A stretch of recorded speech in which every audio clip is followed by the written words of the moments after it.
Welcome back to Explore Error. In this video, I will explain how you can show the internet speed bar at the right-hand corner of the Windows 11 or Windows 10 taskbar.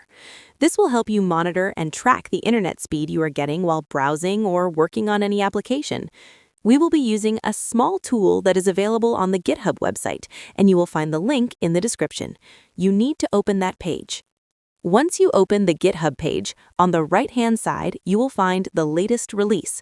Click on v1.84.1, and on the next page, click on Traffic Monitor x64.zip.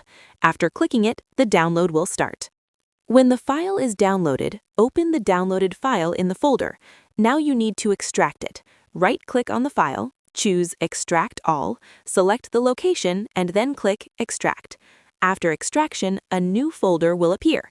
Open it, and there you will find trafficmonitor.exe. Right-click on it, click Run as Administrator, and then click Yes. Once it opens, you will see a small bar displayed, but we don't want it there. We want it on the right-hand corner of the taskbar. To do that, right-click on the bar and choose Show Taskbar Window. As soon as you do this, you will see the internet speed showing on the right-hand corner.